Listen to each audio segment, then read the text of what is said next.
is fantastic, and he's never left. Right now, let's go across to our old friend, Mr. Chintamani Kharkanis of the Uddhav Thackeray Sena. Chintamani Kharkanis साहब, नमस्कार. नमस्कार. नमस्कार sir. जय हिंद, जय महाराष्ट्र, जय भवानी. जय भवानी, जय शिवराय. जय शिवाजी. नमस्कार सर, जय सिया राम.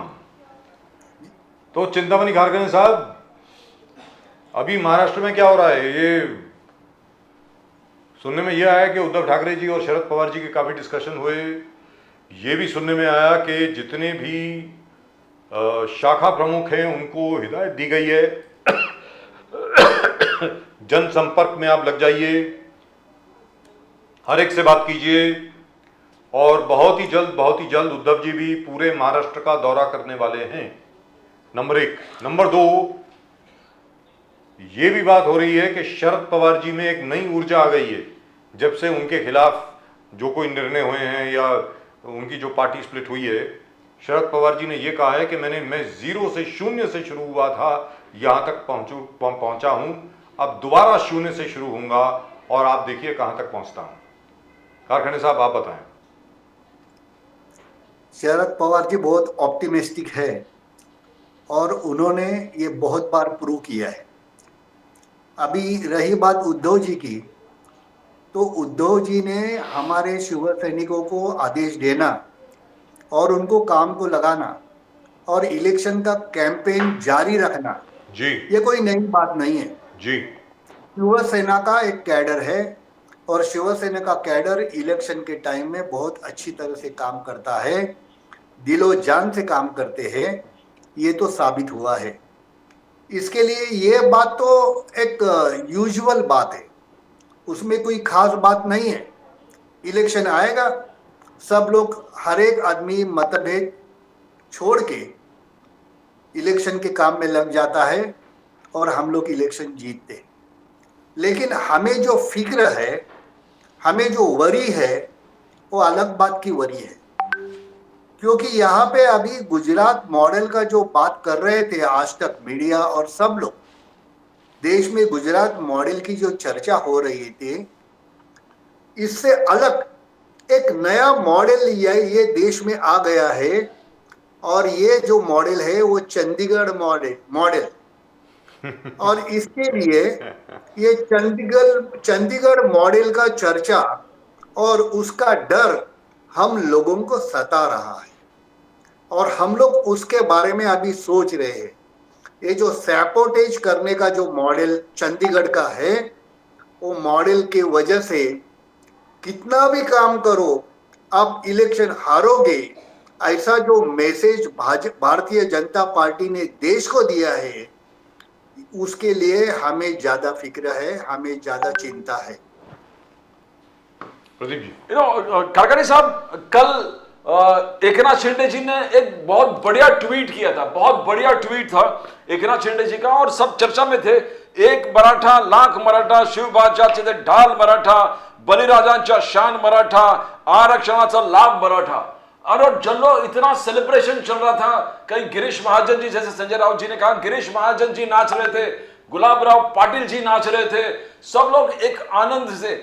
और पहले भी चल रहा था कि समन्वय रोज रोज हो रहा था. यहाँ के मंत्री जाके जरांगे पाटिल जी के साथ बैठते थे और सवेरे सब टीवी वही दिखता था कि मंत्री और जरांगे पाटिल समन्वय कर रहे हैं, आपस में चर्चा, और हर ड्राफ्ट जरांगे पाटिल को दिखा रहा था कि ये होने वाला है, ये ऐसा होने वाला है, और जरांगे पाटिल जी वो ड्राफ्ट में अपना करेक्शन बना के दे रहा था. तो अचानक ये क्या होगा कि Jarange Patil is not acceptable, बोले कि ये जो रिजर्वेशन बिल है 2024 नॉट एक्सेप्टेबल, और 24 से मैं रास्ता रोकूंगा और आगे जाके गाड़ी को जब्त करूंगा सब पॉलिटिशियन के. What went wrong? कारखानी साहब, आपके हिसाब से क्या व्हाट वेंट रॉन्ग? देखो, शिवसेना का व्यूज इसके बारे में बहुत अलग है और जो व्यूज शिवसेना का इसके बारे में है वो पहले से है. मतलब हम लोग ये जातीयता और जात पात भेद, धर्म भेद के ऊपर आज नहीं बात करते हैं. हम लोग सिर्फ देश प्रेम और देश विघातक वृत्ति के अगेंस्ट में हम लोग बात करते हैं. जो देश प्रेमी है, जो कोई भी जात का होने दो, कोई भी धर्म का होने दो, हम उसको अपनाते हैं। और जो देश विघातक काम करता है, वो कोई भी जात का होने दो, कोई भी धर्म का होने दो, हम उसके अगेंस्ट में बात करते हैं। इसके लिए ये जो बात चल रही है, इसके बारे में अभी तक जनता को, हमारे राज्य को, देश को क्लियर कट क्या हो रहा है, इसके बारे में संभ्रम अभी भी है। मतलब जरांगे पाटिल और मुख्यमंत्री, इसमें क्या हो गया, असल में क्या हो गया, और मराठा लोगों को असल में आरक्षण मिलेगा कि नहीं मिलेगा, और आरक्षण मिलेगा तो कोर्ट में टिकेगा कि नहीं, इसके बारे में अभी तक संभ्रम है। इसके लिए अभी कुछ बात करना ठीक नहीं है। जो होता है होने दो, जो होगा वो सुप्रीम कोर्ट के वजह से ही होगा। देखो, राम मंदिर बन गया, वो राम मंदिर सुप्रीम कोर्ट के वजह से ही बन गया। इसके लिए अगर मराठाओं को आरक्षण मिलेगा तो सुप्रीम कोर्ट ही आरक्षण के ऊपर मोहर लगाएगा। इधर कुछ भी बात होने दो, कितना भी उन्माद होने दो, कितना भी जनता में डिस्टर्बेंस आने दो, उससे कुछ नहीं होगा। आरक्षण अगर मिलेगा तो सुप्रीम कोर्ट ही आरक्षण देगा। इसके ऊपर हम लोग ठाम है। काकड़ी साहब, भुजबल साहब ने on the floor of the house कहा कि जिस प्रकार से प्रोवोकेटिव एग्रेसिव स्टेटमेंट्स आ रहा है, rule of law should prevail. Rule of law, दो तीन इंसिडेंसेस है। एक तो जो अटरेंसेस जरांगे पाटिल साहब की तरफ से आ रहा है, एग्रेसिव स्टेटमेंट्स है, पहले गांवबंदी वाले था, तो क्या आपको लग रहा है कि रूल ऑफ लॉ प्रिवेल नहीं कर रहा है? और जैसे बजाज साहब अभी बात करते हैं, उल्लासनगर में कुछ हो गया, बोरीवली में फायरिंग हो गए, उल्लासनगर, एक के बाद एक के बाद एक के बाद एक के बाद, तो does it reflect on the capability of Dev Fadnavis जी?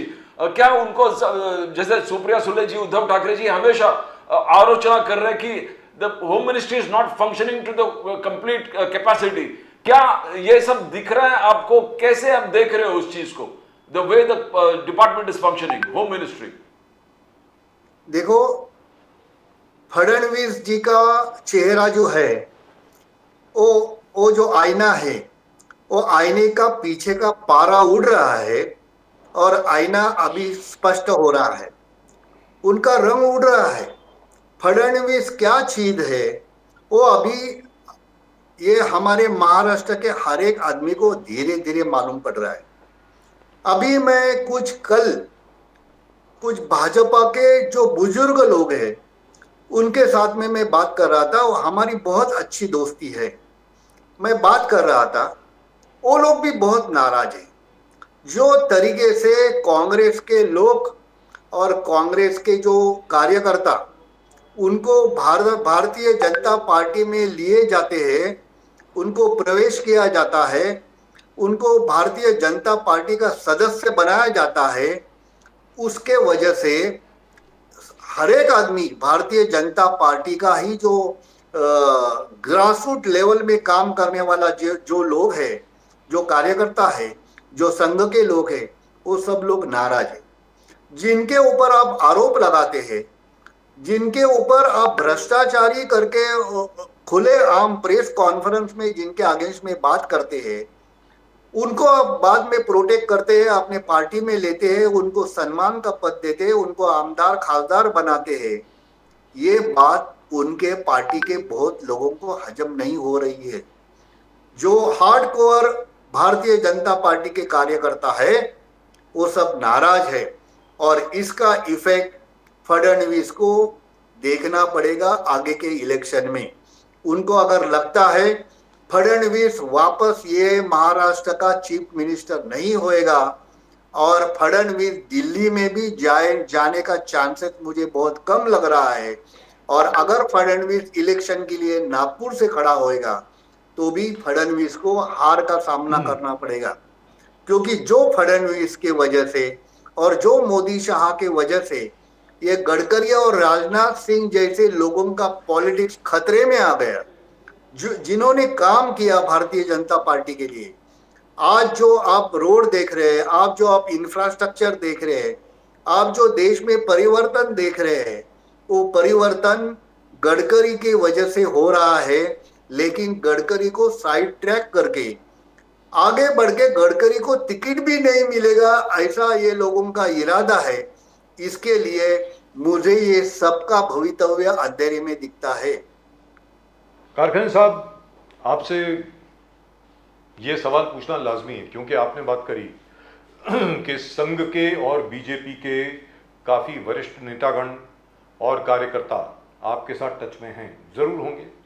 आप यहाँ पर महाराष्ट्र की पॉलिटिक्स में न जाने कब से हैं, हर एक को ही जानते हैं, हर एक को जानते हैं आप, हर एक कोई आपको भी जानता है। तो क्या मंशा होगी भारतीय जनता पार्टी के नेतृत्व की कि एक तरफ मिलिंद देवरा को एकनाथ शिंदे जी ने राज्यसभा में भेज दिया, दूसरी तरफ अशोक चव्हाण साहब को राज्यसभा में बीजेपी ने भेज दिया। ऐसा तो बीजेपी में पहले नहीं होता था सर, ये क्या है, कुछ समझाएंगे जरा, क्या मतलब उनकी। जी जी बताएं सर प्लीज। ये नहीं होता था क्योंकि भारतीय जनता पार्टी एक प्रिंसिपल के ऊपर चलती थी। जी, भले हमारे लोकसभा में 2 एमपी रह गए तो भी चलेगा, लेकिन हम देश के लिए काम करते रहेंगे ऐसा उनका एक मत प्रभाव था। उन्होंने एक ऐसी ऊर्जा थी कि हम गलत चीज के ऊपर कॉम्प्रोमाइज नहीं करेंगे। जी, उनका आदर्शवाद अलग था, हम उनका हिंदुत्व नहीं मानते। हमारी एक गलती हो गई कि उनके हिंदुत्व के पीछे जाके हम लोगों ने ये हिंदुत्व का चेहरा बिगाड़ दिया, ये हमें मालूम है, ये गलती हमने सुधारी है। लेकिन फिर भी भारतीय जनता पार्टी में एक प्यूरिटी थी, वो प्यूरिटी चली गई और अभी ये तो खिचड़ी बन गई, कौन किसी को पूछता नहीं है।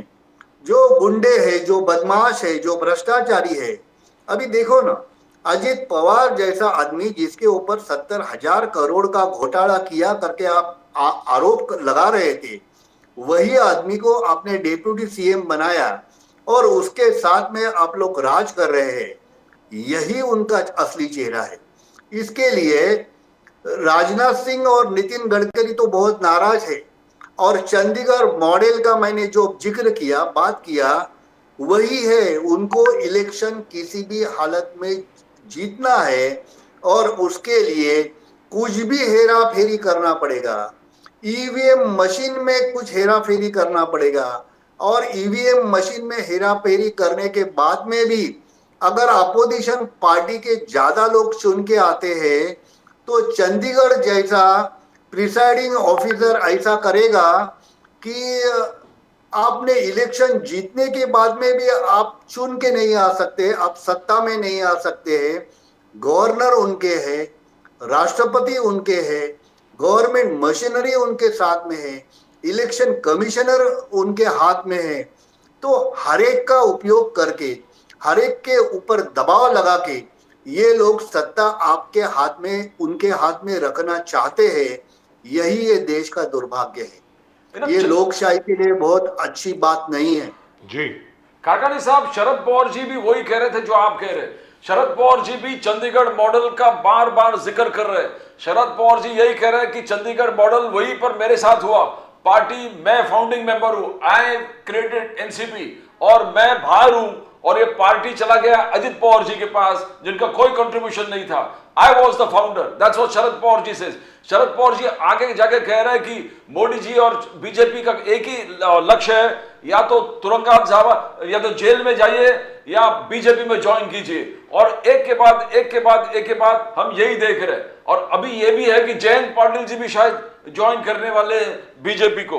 बट शरद पवार जी ने कहा कि जो सर्वे अभी आया है उसमें क्लियर कट है कि हमारे जो एमवी है, we will get more than 50% of the Lok Sabha and other seats. 50% हम सीट्स हमारे पास होगा and that will be the real result. अच्छा, तो how do you see? Pawar साहब भी वही कह रहे हैं जो आपका, और उद्धव जी के साथ वही हो गया। पार्टी बाला साहब ठाकरे जी ने किया था, पार्टी के Eknath Shinde. How do you see that? How do you see the entire thing? मैं आपको एक टेक्निकल एग्जांपल देना चाहता हूं। आपको रिवर्स ऑस्मोसिस का थ्योरी मालूम है ना? जी, पानी का जब भी प्यूरिफिकेशन होता है तो उसमें रिवर्स ऑस्मोसिस से पानी से जितना भी कंटेमिनेशन है वो निकाला जाता है। लेकिन रिवर्स ऑस्मोसिस में कंटेमिनेशन निकालने के बाद पानी में जितना भी पोषक द्रव्य है, ये जो कैल्शियम मैग्नीशियम जो मिनरल है वो भी निकाला जाता है। इसके लिए रिवर्स ऑस्मोसिस में क्या होता है, थोड़ा कंटेमिनेशन वापस उसमें डाला जाता है सो दैट वो पानी पोर्टेबल हो जाए। अभी भारतीय जनता पार्टी में क्या हो गया है कि कंटामिनेशन वापस डालने के वजह से इन्होंने इतना कंटामिनेशन डाला कि पार्टी में डिफरेंस तो चला गया, पार्टी का प्यूरिटी तो चला गया। It is a most impure party करके ये देश के सामने ये पार्टी आ गई है। ये पार्टी में अभी प्यूरिटी चली गई और इसके लिए ये अभी कुछ भी बात करेंगे। और शरद पवार जी ने तो बहुत बढ़िया बात किया है। अगर उन्होंने चंडीगढ़ मॉडल के ऊपर बात किया तो चंडीगढ़ में मेयर चुन के आया था, जिसके पास मेजॉरिटी है उनका वोट मिला था और मेयर चुन के आने वाला ही था। तो जो मेजॉरिटी वाला पार्टी है आम आदमी पार्टी, उनका 8 मत इनवैलिड कर दिया प्रिसाइडिंग ऑफिसर ने। और अनिल मसीह करके जो प्रिसाइडिंग ऑफिसर है वो भाजपा का ही कार्यकर्ता है, वो अल्पसंख्यक मोर्चा का अध्यक्ष है और वही आदमी माइनॉरिटी का जो आदमी है, जो उनका एक कार्यकर्ता है, उसको ही प्रिसाइडिंग ऑफिसर बना दिया, जो कानून के खिलाफ है। इलेक्शन में प्रिसाइडिंग ऑफिसर एक इम्पार्शियल आदमी को बनाया जाता है, ना कोई पार्टी को फेवर करने वाला, ना किसी को आदमी को फेवर करने वाला। ऐसा आदमी को, एक इम्पार्शियल आदमी को प्रिसाइडिंग ऑफिसर का चार्ज दिया जाता है। जानबूझकर ऐसा आदमी को चार्ज दिया और वो आदमी ने भारतीय जनता पार्टी को चुन के लाने के लिए, उनका मेयर वहां पे बिठाने के लिए, क्योंकि चंडीगढ़ केंद्र की कक्षा में आता है, केंद्र का कंट्रोल चंडीगढ़ के ऊपर है। तो इसके लिए केंद्र शासित प्रदेश होने के वजह से मैं तो उनके ऊपर आरोप लगाता है कि मोदी जी और शाह जी ने ही ये सब मैनेज किया है और उन्होंने ही अनिल मसीह को बताया है कि उनका वोट इनवैलिड करो, हम है तुम्हारे पीछे। और तुम इनवैलिड करने के बाद, लेकिन प्रॉब्लम ऐसा हो गया कि सीसीटीवी ने उनको पकड़ा और सुप्रीम कोर्ट के सामने उनको उनका गुनाह कबूल करना पड़ा कि हाँ, मैंने अलग गलत तरीके से वो जो वोटिंग पेपर है उसके ऊपर साइन किया और बाद में मैंने साइन किया। वो जो उसने जो मार्क बनाया वोटिंग पेपर के ऊपर, जो मार्क कोई नहीं बना सकते हैं, इसके लिए वो वोटिंग पेपर इनवैलिड हो गया और वो इनवैलिड होने के वजह से आम आदमी पार्टी का कैंडिडेट इलेक्शन हार गया और भारतीय जनता पार्टी का मेयर बन गया। लेकिन उसको सुप्रीम कोर्ट में चैलेंज होने के बाद अभी वापस आम आदमी पार्टी का मेयर वहां पे जाके बैठ गया। ये तो बीजेपी को एक थप्पड़ है, न्यायालय ने दिया है। सुप्रीम कोर्ट को हम लोग अभी बहुत मानते हैं, क्योंकि सुप्रीम कोर्ट ने जो डिसीजन दिया है वो डिसीजन देने के वजह से ये भारतीय जनता पार्टी का चेहरा सबके सामने आ गया और यही उनको इलेक्शन में करने का है, ये साबित हो गया। तो आज prime minister Modi, they called it the decade of transformation. 10 साल में इतना तरक्की भारत ने कभी नहीं किया जितना मोदी साहब के काल में 10 साल में हुआ। तो आज कल भी अमित शाह जी ने कहा कि मोदी साहब हैज डिस्ट्रॉयड टेररिज्म, आतंकवाद, उग्रवाद, नक्सलवाद को टोटल खत्म कर दिया और जो विकसित भारत का सपना लेकर चल रहे हैं, हर वर्ग, every segment of the population को उन्होंने इतना मदद किया। मोदी जी के गारंटी कह रहा, मोदी जी के गारंटी यानी गारंटी पूरे होने वाले गारंटी, मोदी जी का कहना है। उसमें पीएम किसान सम्मान, जो किसान को सम्मान दे रहे, फिर ओबीसी को गारंटी नहीं था, लोन नहीं मिल रहा था, मोदी जी आए, मुद्रा लोन दिए, मोदी जी का गारंटी, फिर ये विश्वकर्मा के समाज के लोग हैं, उनको मोदी जी गारंटी दे दिए, 13,000 करोड़ उनको सैंक्शन कर दिए जनमन। तो मोदी जी के गारंटी और विकसित भारत का रिपोर्ट कार्ड इतना इंप्रेसिव है कारखाने साहब, तो how are you going to take on that? देखो, आपने देखा होगा टीवी के ऊपर, अभी ये भाजपा की गारंटी नहीं है, अभी ये मोदी जी की गारंटी है। इसमें ही उन्होंने साबित कर दिया कि हमें ये देश में डिक्टेटरशिप लाना है। ये पार्टी की गारंटी नहीं है, पार्टी एक बाजू में हो गई। अभी एक ही आदमी वो गारंटी दे रहा है पूरे देश के लिए कि मैं ये करूंगा वो करूंगा, असल में वो कुछ नहीं कर सका। 370 आर्टिकल खत्म करने के बाद में, एबॉलिश करने के बाद में, आज तक जम्मू और कश्मीर में ये लोग इलेक्शन कंडक्ट नहीं कर पाते हैं। 370 आर्टिकल इसके लिए उन्होंने निकाल दिया कि अडानी और अंबानी को वहां पे लैंड परचेज करने के लिए कोई भी दिक्कत नहीं आना चाहिए, और वहां का जम्मू और कश्मीर का रिसोर्सेस ये दो उद्योगपति को मिलना चाहिए। इसके लिए 370 आर्टिकल खत्म किया। ना उनको जनता के प्रति प्रेम है, ना कोई राज्य के प्रति प्रेम है। धंधा धंधा धंधा, हर चीज में धंधा ही देखने का है।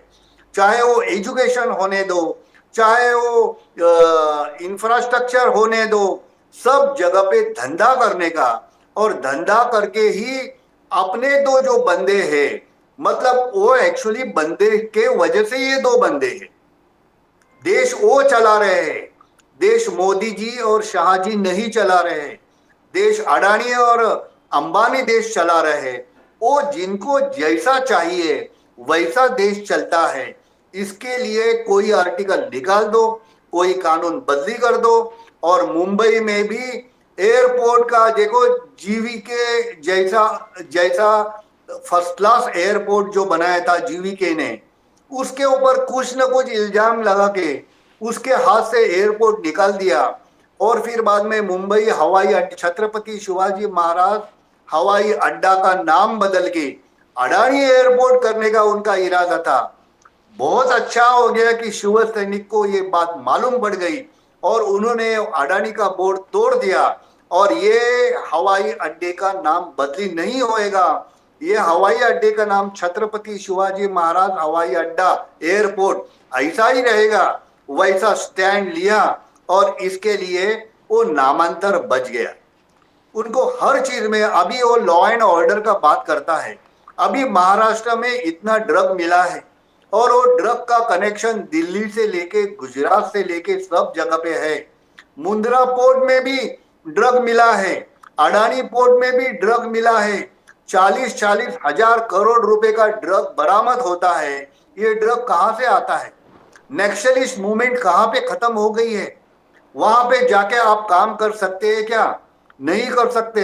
कश्मीर में इलेक्शन लेने का आपकी ताकत है क्या? जम्मू कश्मीर में आप आज की तारीख में इलेक्शन ले सकते हैं क्या? 370 आर्टिकल आपने एबॉलिश करने के बाद आपको क्या फायदा हो गया? अभी वहां पे जमीन लेने का भी उनका ताकत नहीं है। जमीन लेने के लिए भी जाएंगे तो गोली खाना पड़ेगा, ऐसा वहां का एटमॉस्फेयर है। तो आपने क्या किया? टूरिस्ट जाते थे, चलो एक 370 आर्टिकल था वो भी हमें, लेकिन खाली जम्मू और कश्मीर को 370 आर्टिकल नहीं है।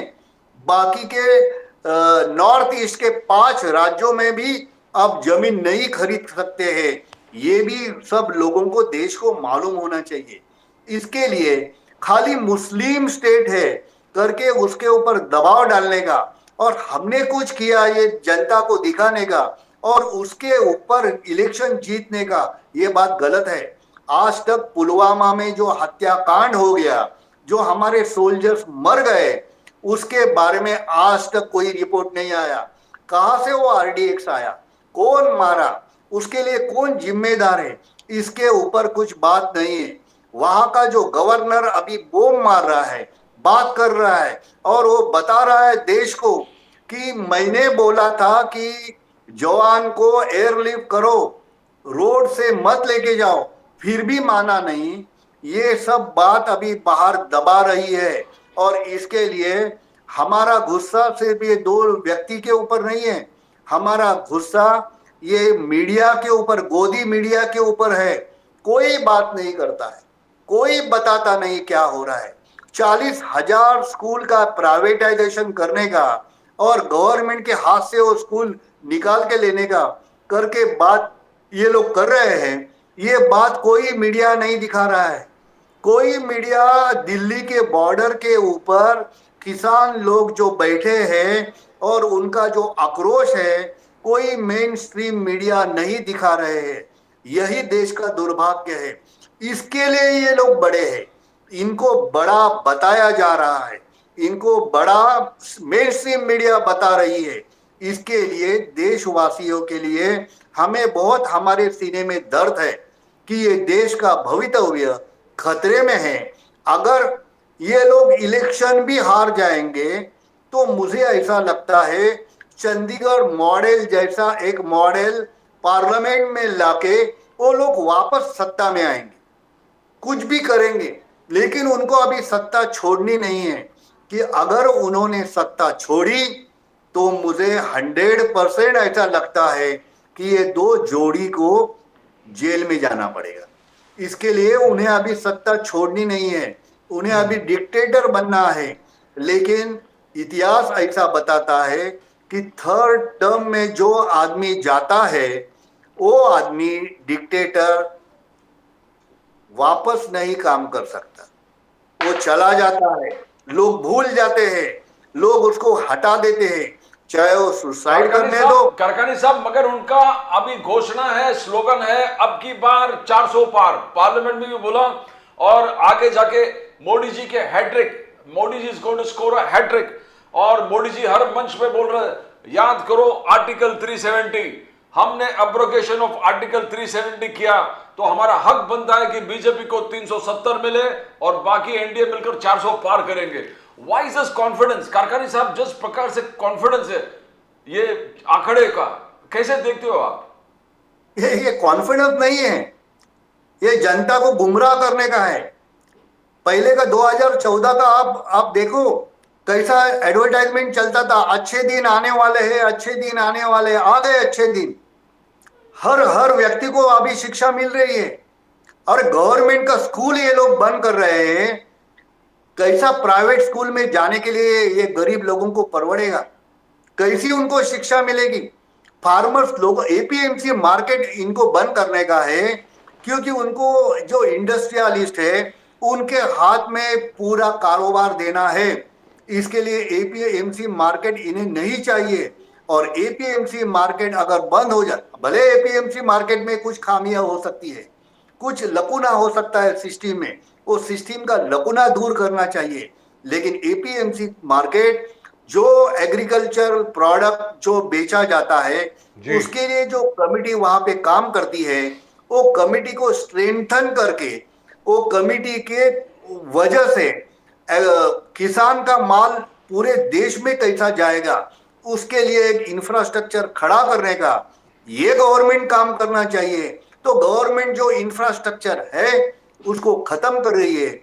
मतलब अडानी जो सोचेगा, अंबानी जो सोचेगा, वही माल हम लोग खरीद लेंगे, ऐसा ही उनकी मनीषा है। ये बात गलत है, देश के लिए हानिकारक है।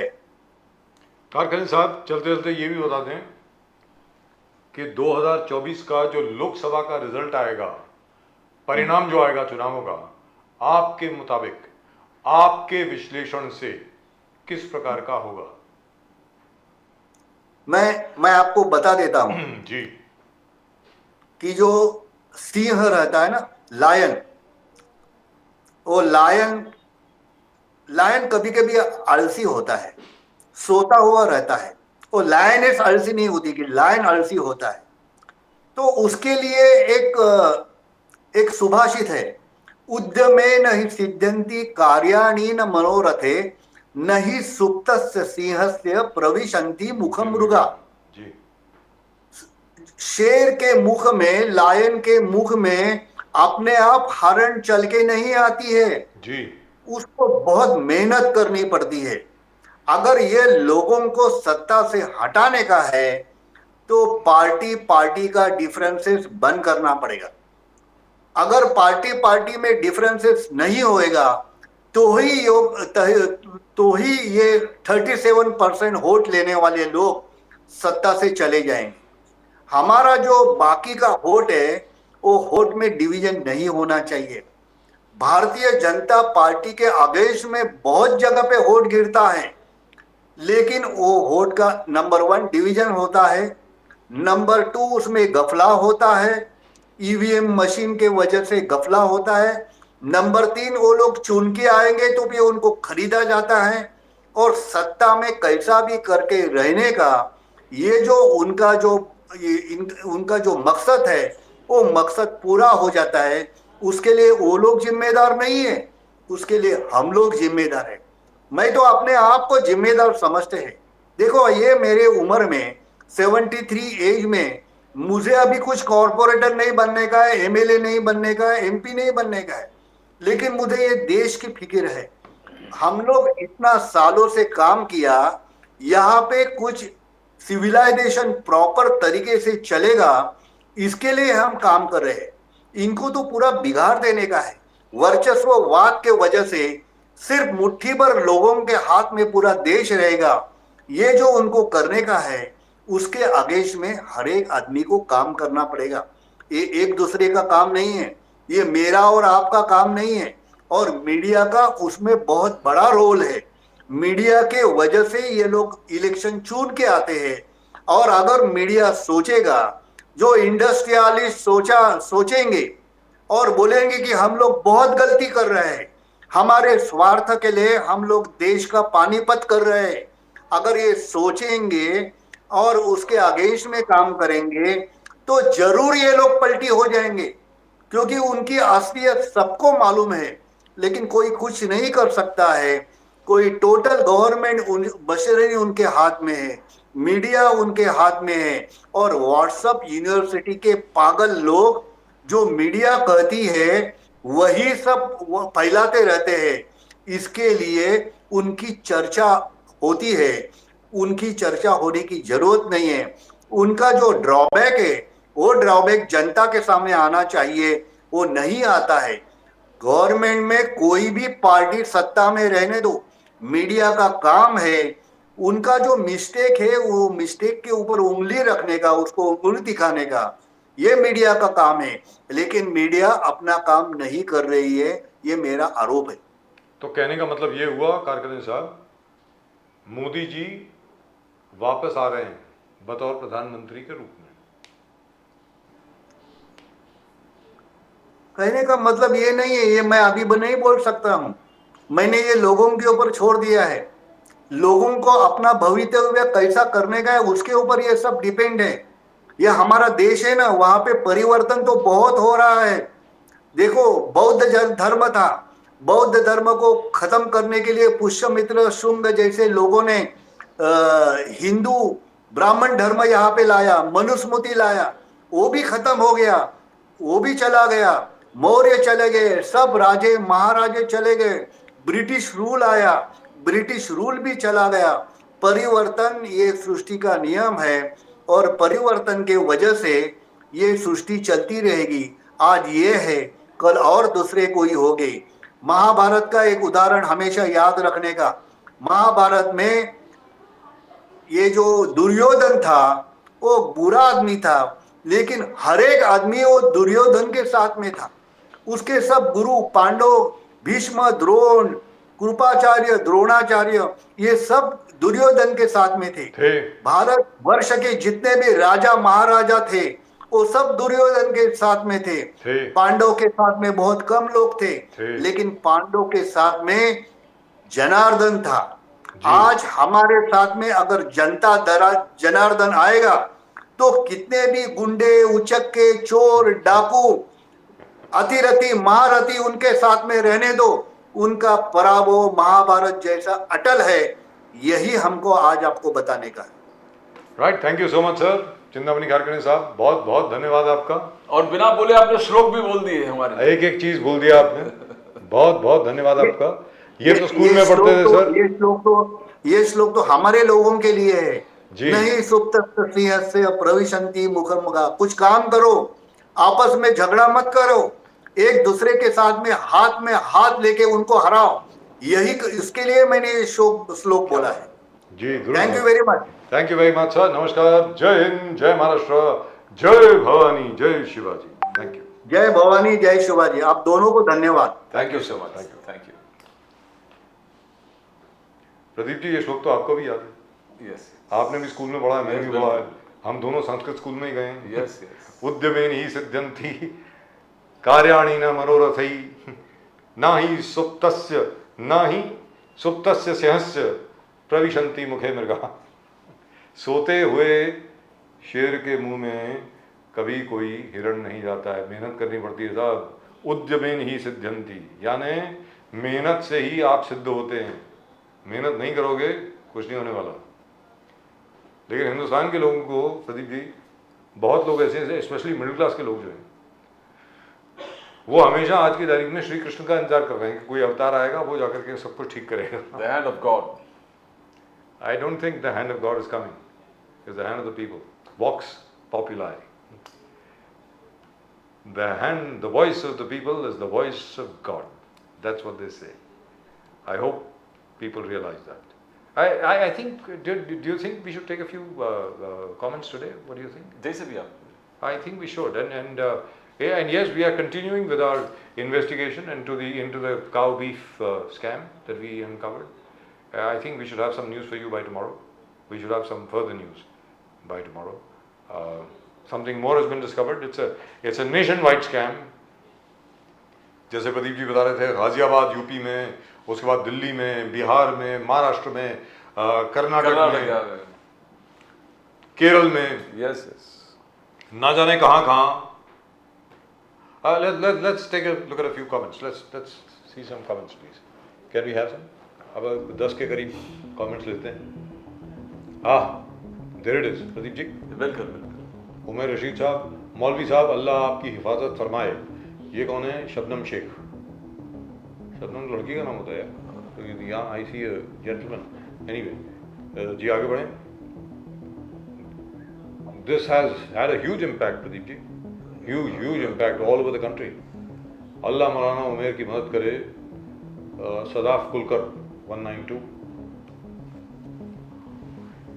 But very courageous of the Maulana to come out. Yes. Very, absolutely fantastic. And that, of course, is our old friend, Mr. Godfrey Pimenta. This land is our land from our forefathers. Don't snatch it away for your own devious gains. This is the last village of its kind. Save it for our future generations. I agree with you. Myrtle Perez, 1491. Lovely. That's a lovely thought. Again, Godfrey Pimenta, Games Info profile. A lot of houses and properties will be lost just to satisfy the greed of major builders.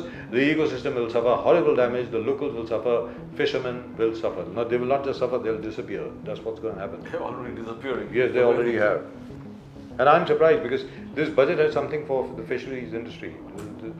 But perhaps they should actually look at the human. Prime Minister Modi claims that we are still the third biggest industry in the whole world. Look at the huge problems they are facing. Namo Modi, Jay Patel Sahab, RK50. Jay Patel -RK5PO. He's very happy at the fact that Mr. Ashok Chavan has joined the BJP. Mr. Deepak Kedar of the All India Panther Sena. Deepak bhai, aap sangharsh karo. User -EC7ZH6UMC6K. Very complicated names, Yes, right? yes, Very complicated user IDs. John Abraham to play villain in Ram Charan's movie RC16. RC16. Wow, John. Dania Min. Dani Amin or Dania Min. 6291, one of the two. Valentine's Day 2024. Ankita Lokhande, Vicky Jain share their journey after Big Boss. Vicky Jain. Super Jodi number 1. God bless both of you. Deepak Khattar 6654. That's nice. always like John Abraham. Big Boss 17 contestant Ankita Lokhande celebrated Valentine Day with I think Vicky Jain, right? Or with a or with whom? Or with a family. Neil 632. You can see what he sent. This Ankita Lokhande seems to have a huge fan following. Yes. Absolutely amazing. Jai Bhim. Panther Mayak 5285. This again is from Mr. Deepak Kedar. Very courageous man. Really and truly fighting for the Dalits. Our friend Mr. Mahmood Deshmukh. Indians are wise and secular. Who is secular? Srinivas Kuppaswamy 4578. We said Indians. So I mean, the word secular is very, it's eliminated now. Nobody talks about secularists. Nobody. I think we heard it back to Rajiv Gandhi. Yes. अभी खुद को clear कर रही है, but it's okay dear, best of luck. James Vlogs 791. What does that mean? By the way, अभी खुद को clear कर रही है. What does that mean? Anyway, somebody who's watched Big Boss. Modi 3 crore लाखपति दीदी, Congress Modi afraid, Raj Thakre. Let's take a look. Asif Farooqui साहब भी देख रहे हैं. साहू जी साहब अति सुंदर. Dinkar Pawar 9653. A follower of Lakshman Saoji. Lovely. Lakshman Saoji is an amazing man. Anyway. Again, Ankita Lokhande, Vicky Jain. Is that it? Is that the last one? All right, that's the last one. Ankita Lokhande का पति big boss में Ankita Lokhande को बहुत ignore करता था. क्या पता real में भी करता होगा. पति सही नहीं है. पति सही नहीं. शीतल त्यागी 1010. वो बोलती है कि Ankita Lokhande का पति ठीक नहीं है साहब. So I thought if the man is a vacancy. One never knows. I mean, these days Anything happens. anything is possible. Madhuri Dixit to star with Vidya Balan and Kartik Aryan's Bhool Bhulaiya 3. Kartik Aryan, he's the director. I thought he was a film star. Somebody who loves Madhuri. Partha Roy 8651. Don't we all? Madhuri Dixit, amazing, really beautiful. One of the loveliest girls ever to grace the Bollywood screen. Absolutely lovely. Right? That's just about it from both Pradeep ji and myself. आप सब लोग देखते रहे Nation Now. Do keep sending in your comments. Please subscribe to the channel. There you go. That's the bell. That's the bell. घंटी. Subscribe करें channel को, like करें और शेयर करें. अगर लाइक ना भी करें, शेयर जरूर करें और सब्सक्राइब जरूर करें. बहुत जरूरी है. And please do send in your comments. Love reading your comments. Really and truly love reading your responses and your thoughts. That's it from both Pradeep ji and myself. आप सब लोगों को नमस्कार. जय हिंद, जय महाराष्ट्र, जय भवानी, जय शिवाजी, वंदे मातरम, Vande Mataram. जय सिया राम, Jai Siya. हर हर महादेव. Har Har Mahadev.